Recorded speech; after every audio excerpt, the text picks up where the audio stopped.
بسم اللہ الرحمن الرحیم نحمدہ ونصلی ونسلم علی رسولہ الکریم اما بعد فاعوذ باللہ من الشیطان الرجیم بسم اللہ الرحمن الرحیم اہدنا الصراط المستقیم صدق اللہ العظیم وصدق رسولہ النبی الکریم الامین اللہم صلی علی محمد وعلی آل محمد وبارک وسلم وصلی علیہ۔ میرے عزیزو، میرا نام حافظ محمد عبید اللہ ہے، میرا سلسلہ چشتی نظامی ہے۔ میں آپ حضرات کی خدمت میں ایک عرض کرنے کے لیے حاضر ہوا ہوں، خصوصاً ان حضرات کے لیے جو عملیات کا شوق رکھتے ہیں، عمل پڑھتے ہیں قرآن آیات کا یا اسماء الحسنہ میں سے کسی اللہ رب العزت کے نام کا وظیفہ ورد پڑھتے ہیں تو ان کو کامیابی نہیں ہوتی۔ ان کے خدمت میں حاضر ہو کر میں یہ چند گزارشات کرنا چاہتا ہوں۔ اگر اس طریقہ سے آپ وظیفہ پڑھیں گے، اللہ رب العزت کا وہ اسم مبارک یا قرآن آیات مقدسہ میں سے جو بھی آپ پڑھنا چاہیں تو آپ پڑھیں گے تو انشاءاللہ ضرور آپ کامیابی سے ہمکنار ہوں گے۔ تو پچھلی ویڈیو میں میں نے ایک سورہ اعراف کی آیت مبارکہ اور 7 سلام عرض کیے تھے، تو آج میں آپ کی خدمت میں عرض کرنے کے لیے آیا ہوں کہ اس کے ساتھ ساتھ 8 سمتیں ہیں۔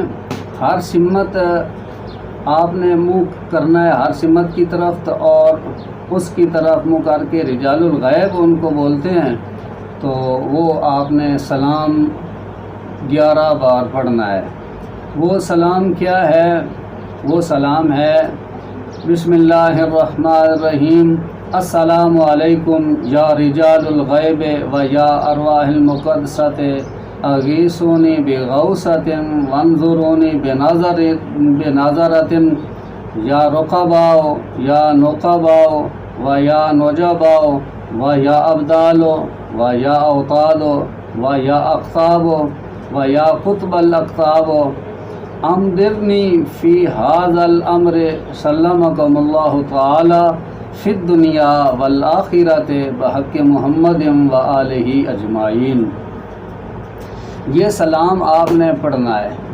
اس کا طریقہ اس طرح کچھ ہوگا، جب آپ عمل شروع کرنے کے لیے اپنی اس جگہ پہ بیٹھیں گے تو 2 رکعت نماز تحیۃ الوضو پڑھنا ہے، پھر 2 رکعت نماز نفل تحیۃ العمل پڑھنا ہے، اس کے بعد یہ آپ نے سلام پڑھنا ہے۔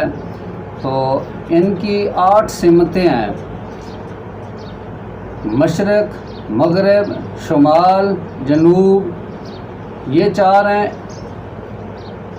4 اور ہیں مشرق اور شمال کے درمیان، ایک دوسرا شمال اور مغرب کے درمیان، پھر مغرب اور جنوب کے درمیان، پھر جنوب اور مشرق کے درمیان۔